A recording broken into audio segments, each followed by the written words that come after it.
J'ai changé l'intitulé de ma présentation. Au départ, j'avais marqué études au pluriel, mais là, j'interviens en fin de matinée et je crois qu'il y a tellement de choses déjà très intéressantes qui ont été dites. Donc, je ne vais finalement vous présenter qu'une étude pour commencer. Deuxièmement, pour des questions de taille, là, de l'écriture, j'ai remplacé quantité donnée et quantité consommée par portion et intake, qui sont donc le vocabulaire qu'on utilise dans les publications anglo-saxonnes. Et ce lien entre la quantité donnée et la quantité consommée, elle est très importante chez les enfants qui, on le rappelle, mangent rarement dans un vacuum social, quoi. Ils sont encore, on l'espère, souvent, la plupart du temps, sous la coupe de leurs parents. Donc c'est important de poser cette question chez les enfants. Et je tiens toujours à rappeler, à défendre un peu ma discipline qui s'appelle la psychologie du développement de l'enfant. C'est toujours important de se poser la question de savoir si ce qu'il se passe chez les adultes, ce qu'on a retrouvé dans la littérature, on le retrouve chez les enfants. Or, il faut bien comprendre que les enfants, manger, c'est pas inné. Apprendre à diversifier, apprendre à gérer les quantités, c'est quelque chose qui s'apprend au cours du développement. Et ce qu'on va voir, c'est souvent cet apprentissage plutôt pour le moins bon que pour le meilleur. C'est-à-dire qu'on le sait, les nourrissons se débrouillent très bien au niveau de la gestion des quantités consommées. Et c'est plutôt au cours du développement que certains enfants vont se déréguler, quitte à manger des quantités qui sont trop importantes pour eux. Alors, excusez-moi, c'est que je tire mon truc dans le mauvais sens. Donc, l'étude que je vais vous proposer visait de répondre à la question de savoir est-ce qu'on pouvait identifier chez l'enfant certains régulateurs des quantités consommées. Dans cette étude, bien évidemment, on a vu toutes sortes de déterminants ce matin, mais dans cette étude, nous, en tant que psychologues, on s'est intéressé à deux grandes catégories de déterminants. Une catégorie qui dépend de l'enfant, avec l'idée que ce ne sont pas seulement les parents qui font les enfants, que les parents doivent gérer avec les spécificités propres de leur enfant, et notamment avec ce qu'on appelle leur tempérament. J'aurais dû rajouter tempérament alimentaire, qui est quelque chose que je vais définir et qui existe de façon relativement innée. Donc les parents doivent apprendre à faire avec ce tempérament. Et puis du côté des parents, on a mesuré un certain nombre de variables, mais pour l'exposé d'aujourd'hui, je vais en retenir trois principalement, qui sont justement ce fameux portion, la taille que les parents offrent à leur enfant, leur niveau d'études, et on va voir certaines préoccupations autour de l'alimentation qui seront plutôt autour du plaisir que l'on donne à l'enfant ou plutôt du respect de sa santé. Et en tant que dans mes travaux de recherche, j'essaie vraiment d'essayer de comprendre comment tout cela circule, donc comment les parents s'adaptent au tempérament, comment le tempérament s'adapte aux parents, si on peut dire. Mais on va voir que les limites de l'étude ne nous permettent pas vraiment de faire un modèle structurel où on comprendrait toutes les interactions entre ces différentes variables. Donc l'étude que je vais vous proposer, elle a des limites. C'est une étude déclarative et transversale. Donc apparemment, c'est pas ce qui a les valeurs scientifiques les plus fortes, les plus riches. C'est pas le niveau de preuve le plus élevé, mais ça va nous permettre de poser un certain nombre de questions. Donc il s'agit d'une étude qui repose sur la passation de questionnaires en ligne et qui ont été remplis à la fois par les enfants et par un de leurs deux parents. Donc nous, la notion de chef de famille, on ne connaît pas en psychologie. On demande quel parent veut remplir, et du coup, c'est jamais le chef de famille au sens du père, mais c'est toujours la maman. Donc c'est une étude, je ne sais pas si on voit bien les chiffres ici, oui, qui a inclus pratiquement 500 enfants entre 8 et 11 ans, avec une répartition de corpulence qui est assez représentative de la population. Je tiens à noter le nombre important d'enfants en sous-poids, qui est quelque chose qui devient de plus en plus préoccupant. Il faudra qu'on en discute un jour, je pense, au Fonds français, avec des mamans qui viennent d'un niveau d'études. Alors moi, je ne dis pas le niveau d'éducation, c'est un anglicisme, parce qu'il y a des mamans qui n'ont pas fait d'études, mais qui sont très bien élevées. Donc un niveau d'études qui est plus représentant. Il y a plus de mamans qui avaient plus du bac, mais ça c'est classique dans les études. Voilà donc pour les participants. Et donc, qu'est-ce qu'on a mesuré? Chez les enfants, on leur a demandé combien tu manges, donc la notion de intake, la portion consommée, et on leur a demandé de décrire leur tempérament alimentaire. Je vais développer tout ça après. Et chez les parents, donc combien vous donnez à manger à votre enfant, quel est votre niveau d'études et quelles sont vos préoccupations autour de l'alimentation.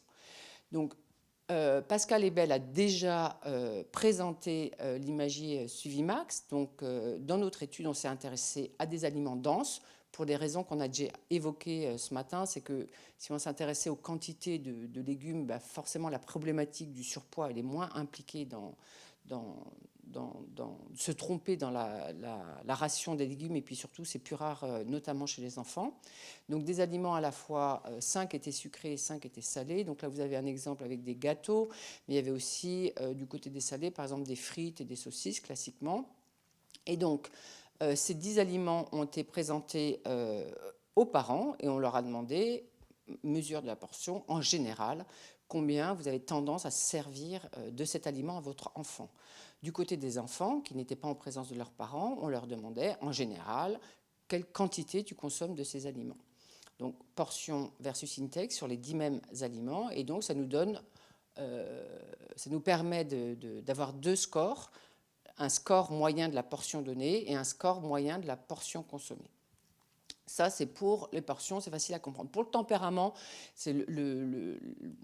on s'est basé, excusez-moi, sur la passation d'un questionnaire que les enfants remplissaient. C'est un questionnaire que nous avons validé sur des adolescents, des jeunes adolescents français.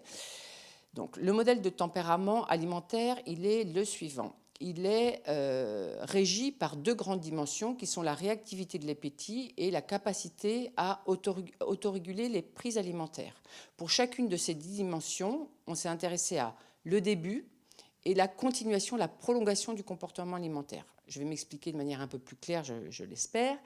En ce qui concerne la réactivité de l'appétit, il y a des enfants, vous le voyez autour de vous très certainement, qui ont un appétit très excitable, qui ont du plaisir à manger, qui se lèchent les babines, qui posent des questions sur l'alimentation, qui sont pressés de passer à table, des fois qui participent à l'élaboration des repas, contrairement à d'autres enfants qui ont un intérêt pour la nourriture bien plus restreint.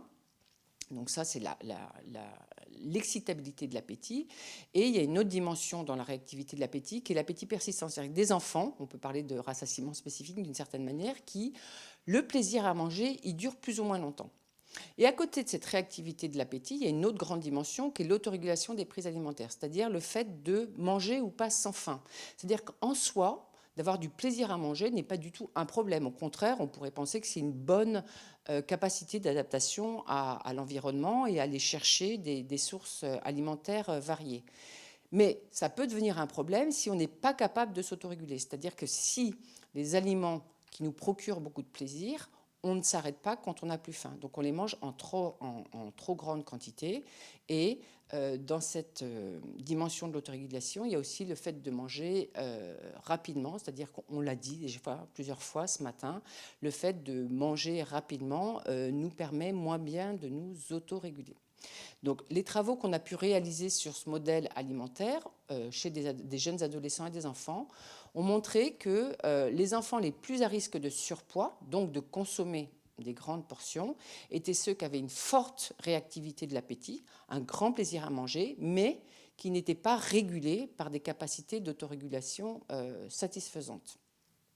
Donc je répète, d'avoir du plaisir en soi n'est pas un problème, ça peut le devenir quand on mange au-delà des quantités nécessaires.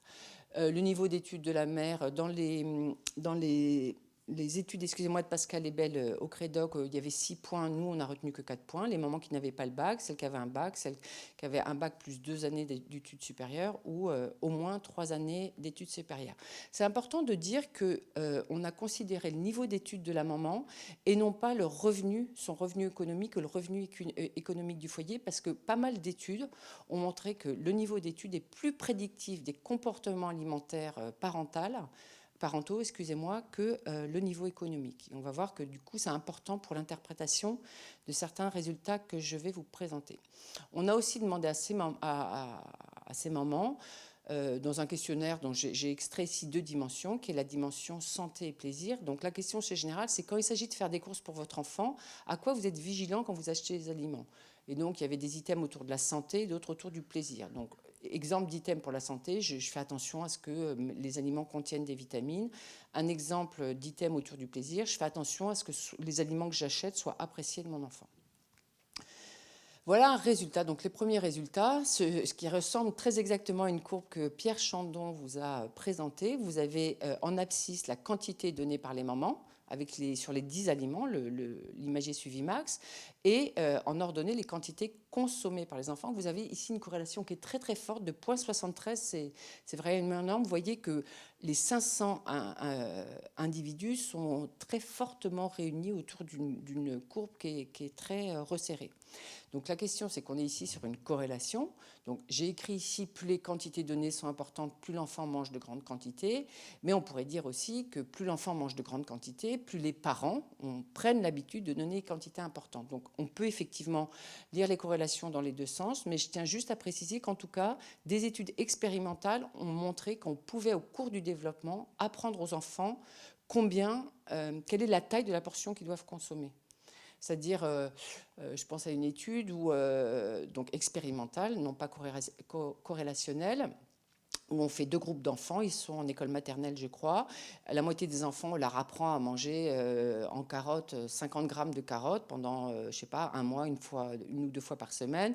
Un autre groupe d'enfants leur apprend à manger la quantité double de carottes râpées. Et au bout de ce temps expérimental, on demande aux enfants de se servir eux-mêmes d'une quantité de carottes. Et la quantité dont les enfants se servent est tout à fait liée à la quantité qu'ils ont appris à consommer. Donc on voit ici le lien entre la portion, donc la quantité moyenne que les mamans donnent parmi les aliments et l'IMC de l'enfant, et ce qu'on montre, c'est que là, les quantités consommées augmentent avec le statut pondéral de l'enfant. Alors regardez pas les calories, on a essayé de traduire ça en calories, mais en fait c'est pas un calcul qui est très exact. Mais enfin, vous voyez ici une augmentation assez linéaire et positive entre les quantités données par la maman, excusez-moi, et le statut pondéral de l'enfant. Et puis, on n'avait pas d'hypothèse, à vrai dire, a priori, sur le niveau d'études de la mère. Les résultats que Pascal et Belle vous a montrés du CREDOC, ils n'étaient pas publiés quand on a lancé l'étude. Mais c'est en explorant de manière un peu systématique nos résultats qu'on s'est rendu compte que vous avez ici en abscisse les 4 niveaux d'études qu'on a pu repérer, et puis, excusez-moi, et la portion donnée par les mères. Et vous voyez ici que les quantités données à l'enfant sont plus importantes dans les familles dont les mères n'ont pas le bac que dans les autres familles. Il y a vraiment un hiatus entre le premier point de l'abscisse et les 3 points précédents. Je me souviens avoir présenté cette étude à des étudiants de première année de psycho. Ils se dit, mais c'est bizarre que les gens les moins riches, parce que c'est vrai qu'il y a quand même un lien entre le niveau d'études et le revenu économique, donnent des portions plus importantes. Ils devraient faire des économies et donner des portions moins importantes. Alors c'est un peu de naïveté des étudiants en début de cursus. Donc l'idée, c'était essayer de vraiment comprendre quels sont les déterminants qui font que des mamans qui n'ont pas fait d'études supérieures donnent des portions plus importantes à leurs enfants. Alors, on a essayer d'affiner nos résultats. Et on s'est rendu compte que si dans la courbe précédente que je viens de vous présenter, on introduisait une variable supplémentaire qui était l'excitabilité de l'appétit de l'enfant. Donc vous vous rappelez, on a mesuré le tempérament alimentaire de l'enfant. Chaque enfant a eu un score d'excitabilité de l'appétit. On a coupé à la médiane. Et donc on a 2 groupes d'enfants, ceux qui sont le moins excitables et ceux qui sont le plus excitables au niveau de l'alimentation. Et on s'est rendu compte finalement, là non plus on n'avait pas d'hypothèse, mais c'est en explorant nos données, que les quantités données par les mères dépendent de la réactivité de l'appétit de l'enfant uniquement pour les mamans qui n'ont pas le bac. Vous voyez, dans le premier point, on voit qu'il y a une différence significative là entre les enfants en rouge qui sont très excitables par la nourriture et en bleu ceux qui le sont moins. Donc seulement les mamans qui n'ont pas de bac donnent des quantités plus importantes à leurs enfants qui sont très excitables, contrairement à quand leur enfant n'est pas excitable par la nourriture. Donc ça nous amène à essayer de comprendre ces résultats. Qu'est-ce qui se passe? Qu'est-ce qui fait? Qu'est-ce qui pourrait expliquer ce résultat? D'avoir un enfant qui a un appétit excitable, ça s'observe directement. Il y a des manifestations comportementales. Quand je dis lécher les babines, c'est à la fois une expression, mais ça pourrait être vrai aussi. C'est-à-dire des enfants qui ont vraiment du plaisir à manger, qui sont excités, qui posent des questions, tout ce que je vous ai raconté tout à l'heure. Donc on voit cette excitabilité-là est manifeste. Et donc finalement, on a 2 manières d'y répondre. Soit on a envie de satisfaire son enfant, lui procurer du plaisir et donc lui donner à manger des quantités importantes peut-être. Soit on résiste. On se dit, l'enfant, il peut différer sa satisfaction et peut-être je peux penser que manger beaucoup, c'est pas forcément bon pour sa santé et donc il faut un peu que je le frustre, que je le j'exerce des contraintes dans les quantités consommées. Donc ça, c'est uniquement interprétatif. Mais il se trouve que on avait demandé, comme je vous l'ai dit tout à l'heure, aux mamans quelles étaient leurs motivations quand elles achetaient des aliments pour leurs enfants. Est-ce que c'était plus centré sur la santé, plus centré sur procurer du plaisir à l'enfant? Et ce qu'on voit ici, c'est que les mamans qui n'ont pas le bac et celles qui ont le bac, contrairement aux mamans qui ont fait des études supérieures, sont plus intéressées par le critère satisfaire le plaisir immédiat de l'enfant, répondre à son excitabilité, lui donner des quantités importantes et moins préoccupées que les autres mamans par le critère à santé, à long terme, préserver la santé de l'enfant. Donc vous voyez ici, ce sont juste on n'a pas fait d'expérimentation, donc c'est très compliqué de faire des interprétations qui seraient de type causal, mais en tout cas, ce dont on a l'impression, c'est qu'effectivement, peut-être, on est sur quelqu'un, on a parlé tout à l'heure, l'alimentation, c'est aussi beaucoup de représentation et de représentation de c'est quoi d'être un bon parent. Et pour certains, dans certaines familles, être un bon parent, ça peut être procurer du plaisir, procurer de la satisfaction, répondre aux demandes de l'enfant, et dans d'autres familles, donc plutôt des choses à court terme, et dans d'autres familles, peut-être être plus sur le long terme et la préservation du capital santé. Ça, c'est des choses qu'on retrouve par ailleurs dans la littérature, dans d'autres dimensions que la dimension alimentaire. Donc l'idée, c'est pas de dire qu'il y a des bons et des mauvais parents, c'est vraiment en termes de soutien à la parentalité, de prévention primaire, secondaire, de comprendre, en tout cas pour les cliniciens, ce qui se passe dans la tête des parents, quelles sont leurs normes sociales du bon parent. Donc, ce que pourrait montrer ce travail et ces travaux, notamment sur le tempérament alimentaire, pour des parents, c'est de mieux comprendre la place du plaisir. C'est-à-dire de dire à des parents, mais le plaisir en soi, oui, il faut cultiver le plaisir pour l'alimentation, mais le problème, c'est de ne pas désapprendre à l'enfant d'avoir une bonne capacité d'autorégulation énergétique. Comme je vous l'ai dit, je vous l'ai rappelé au tout début de mon intervention, les bébés ont une bonne capacité d'autorégulation énergétique. Et puis c'est déculpabilisant parce que le tempérament, c'est largement montré en psychologie, c'est quelque chose de relativement inné. Donc c'est pas juste la faute des parents si certains enfants sont très excitables et ont du mal à s'autoréguler. Au niveau de la taille des portions servies, quelque chose qu'on savait tout à fait, c'est que de servir des tailles importantes tend à augmenter les quantités consommées, et donc avec un éventuel impact sur la corpulence. Et donc bien rappeler, ce dont on parle toujours, de faire la différence entre la qualité des aliments, c'est-à-dire la diversité, la question de la dose, et bien de rappeler, comme on l'a vu dans l'intervention précédente, qu'on peut manger toutes sortes d'aliments, mais en quantité qui correspondent aux nécessités physiologiques. Et enfin, ce que je vous disais tout à l'heure, et je le redis, bien prendre en compte quand on fait du soutien à la parentalité, quand on encadre des parents d'enfants qui ont des problèmes de régulation de l'alimentation, c'est de comprendre quelle est leur représentation du bon parent et d'essayer de travailler avec eux sur ces questions-là. Est-ce que c'est plutôt le court terme, le long terme qui les préoccupe, et d'essayer peut-être dans certains cas de faire travailler pour que la balance elle soit un petit peu différente, même si c'est important de ne pas penser qu'au long terme et à la santé, mais aussi de préserver le besoin de l'enfant d'avoir du plaisir à manger. Voilà, je vous remercie.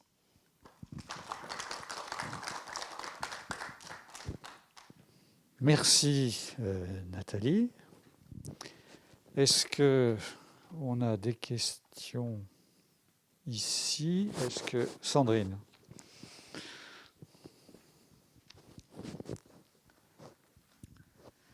Merci. Ce sont des travaux qui peuvent vraiment orienter, comme le montre ta conclusion, Nathalie. Mais est-ce que justement cette notion d'excitabilité et de conditions d'excitabilité, à ta connaissance, elle est prise en compte dans à la fois alors, le traitement, c'est-à-dire ce qui est fait par les médecins qui se préoccupent de sujets d'obésité chez l'enfant, donc ça c'est un premier point, mais surtout de manière générale, dans les politiques de santé, est-ce qu'à ta connaissance, il y a que ce soit en Angleterre, un peu partout, il y a des politiques de santé sur la prévention de l'obésité, et on va plutôt de façon parfois complètement involontaire, mais faire culpabiliser les parents. Tu parles de déculpabilisation qui ont des enfants qui ont très faim, et donc avoir des parents assez désemparés. Et je trouve que c'est une notion qui est assez peu connue. Donc c'est bien que le fonds te propose d'en parler ici. Mais voilà, est-ce que ta connaissance, c'est quelque chose auquel il est fait référence dans les interventions de santé publique? Alors, déjà en termes de prise en charge, je pense que souvent, cette question de la réactivité de l'appétit ou de l'autorégulation, on a plutôt tendance à le ranger dans un côté psychopathologique. On a parlé d'addiction tout à l'heure et dire ces enfants qui sont en addiction, etc. Alors qu'en fait, c'est juste des variations normales avec des différences interindividuelles qu'on peut observer sans qu'il s'agisse nécessairement de psychopathologie. Donc, au lieu de dire qu'un enfant est très excitable et qu'en soi, c'est pas un problème, on va plutôt parler de psychopathologie, de comportement addictif, de binge eating, etc. Donc, ça ne correspond pas à la réalité clinique de ces enfants qui sont juste des enfants qui ont du plaisir à manger de temps en temps avec une difficulté d'autorégulation. Et en termes de prévention, je pense que tu es bien placée, Sandrine, pour le savoir. Ce qui intéresse les pouvoirs publics, comme les journalistes, sont souvent les moyennes. Or là, on est vraiment sur des modèles différentialistes, c'est-à-dire qu'on essaie de comprendre des différences interindividuelles. Elles sont forcément très compliquées, beaucoup plus compliqué à prendre en charge que de dire c'est comme ça qu'il faut faire et pas autrement. Et donc, c'est de toute façon cette question de tempérament alimentaire, quelque chose qui n'est pas connu. Et donc, non, à mon sens, qui n'est pas pris en compte dans les... Enfin, non, j'ai aucune connaissance d'un programme de prévention publique qui tiendrait compte de cette dimension-là, mais qui est vrai compliqué à gérer, puisque tout le monde ne doit pas rentrer dans la même case. Donc, on ne peut pas faire une recommandation pour tous. Merci de ta réponse. Est-ce que vous avez regardé justement là, par rapport à des enfants qui sont au même niveau, enfin qui ont le même niveau de plaisir à manger, comment les parents réagissent selon les différents niveaux d'études qu'ils ont fait justement? Justement, c'est la diapo, là, j'ai pu montrer celle-là, c'est qu'effectivement, dans le niveau d'études, là, cette diapo-là, des parents qui n'ont pas d'études réagissent plus en donnant des quantités plus importantes aux enfants excitables que ceux qui ne le font pas. Oui. Mais je ne l'ai pas observé. Oui, tu n'en as pas parlé avec eux. Enfin, non, c'est uniquement déclaratif. Il n'y a pas un retour qualitatif. Parce que dans les travaux qui avaient été faits en sociologie, justement, sur ces questions de surpoids aussi, les enfants des catégories populaires, lorsqu'ils correspondaient souvent à des niveaux d'éducation plus faibles, comme c'est montré là, d'études, pardon, excuse-moi, j'ai déjà oublié ce que tu as dit au début, d'études plus faibles, il y avait cette idée que finalement, quand on est dans un milieu modeste et qu'on n'a pas des attentes extrêmement élevées sur la suite, les parents disaient, bon, il est petit, plus tard, il y aura suffisamment de problèmes, il va voir, ça va être difficile, donc autant que tout de suite, on ne le commence pas à le brimer ou à lui poser des contraintes supplémentaires. Et au moins, pour l'alimentation, il peut... c'est une manière de procurer du plaisir pas très cher. Et on le voit, enfin, le plaisir de l'enfant qui est excitable, on le voit, il mange, il a du plaisir. C'est dans des familles où il y a souvent des problèmes économiques, c'est une manière de moins frustrer des enfants qu'on peut tout à fait entendre. Alors après, il y a une deuxième chose qui est liée aussi au niveau d'études, c'est justement la capacité à reporter un plaisir. Faire des études, c'est précisément passer beaucoup de temps à faire des choses qui ne sont pas toujours très agréables, en se disant que plus tard, on aura une satisfaction décuplée. Et ce rapport au temps, cette préférence pour le présent ou pour le futur, souvent très différente, c'est quand on regarde, enfin tu connais l'expérience historique sur la question, la prévision du niveau d'études très liée à une capacité chez les très petits enfants justement à reporter un plaisir dans l'expérience classique avec le bonbon qui n'était pas mangé Chamallow. Le chamallow. Ouais. Est-ce que tu retrouves des choses dans ce genre-là ici, ou est-ce qu'on c'est très interprétatif, c'est gênant, c'est un sujet un peu de décrire des styles de motivation en fonction du niveau d'études, c'est quand même un sujet sensible. Moi, j'ai toujours un peu du mal je prends des pincettes pour dire les choses. Donc là, encore une fois, je le dis, je le redis, on n'est que dans de l'interprétation de données purement déclaratives. En plus. Donc ce qui sera intéressant, c'est de faire un retour qualitatif après sur des points Tout à particuliers fait, pour voir travailler sur les cheminements. processus. Alors, passons à nos auditeurs. Je crois qu'il y a pas mal de Oui. questions là. Alors, déjà, une remarque de la part de Sophie Niklos. Merci Nathalie pour ta présentation. Et pour répondre à Sandrine, oui, la santé publique commence à prendre ces éléments en compte. À venir, point d'exclamation. Voilà. Et alors après, on a une question. Quelle est la pertinence de la différenciation sociale selon le bac et les années après le bac ? Bah, en fait, il n'y avait pas d'hypothèse sur avant, après le bac. On a juste, pour décrire l'échantillon, demandé le niveau d'études des parents. Enfin, je ne suis pas sûre de comprendre la question. Et c'est les résultats qui ont montré qu'il y avait cette différenciation-là. Nous, on n'avait pas d'hypothèse que les mamans qui n'avaient pas le bac se comportaient de telle façon, ou les enfants des mamans qui n'avaient pas le bac. C'est ce qu'ont montré les résultats. Et alors une autre question est relative aux dépenses, à l'activité physique des enfants. Est-ce qu'on a des données sur des différences aussi en fonction des familles ? Alors moi, je ne suis pas du tout portée activité physique, mais donc, parce que là, effectivement, c'est normal que cette question, elle intervienne, notamment dans le graphique là, qui montre les corrélations très très fortes ici. On pourrait se dire que des quantités plus importantes sont données, effectivement, aussi en fonction du niveau, en fonction du niveau d'inactivité. Mais je ne sais pas répondre au gradient social de l'activité physique des enfants, alors que peut-être quelqu'un dans la salle sait-il le faire.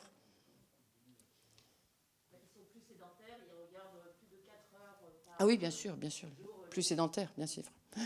Bon, en général, ce qu'il faut savoir, c'est que mieux vaut être riche que pauvre. Voilà.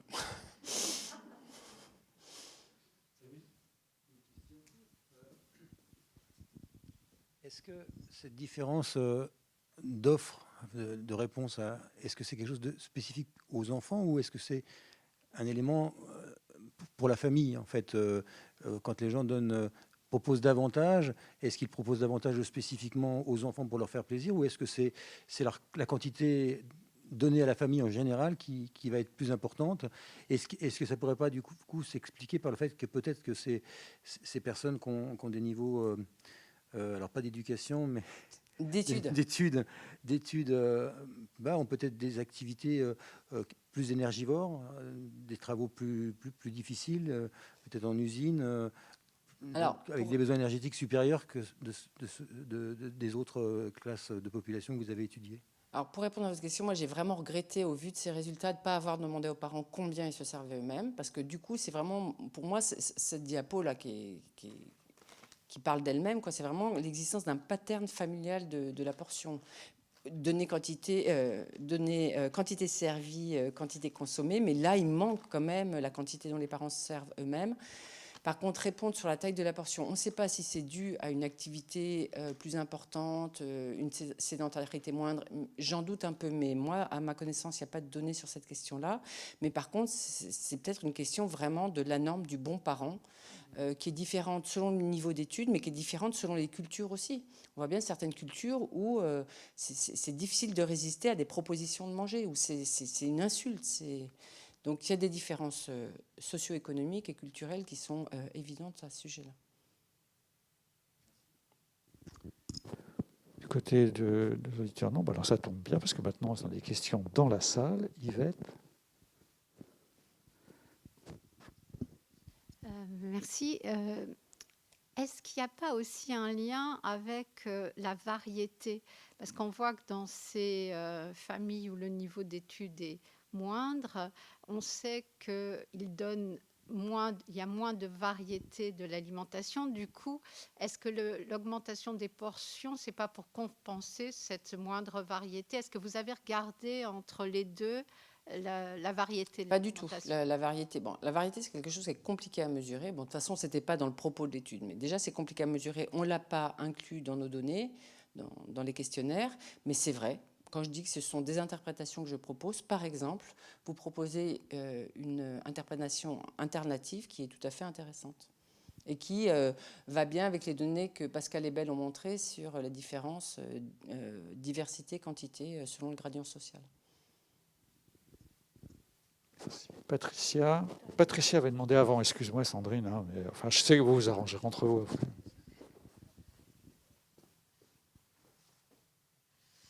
Oui, moi je voulais revenir un peu sur la question de mon voisin, parce que je pense sauf cas pathologique,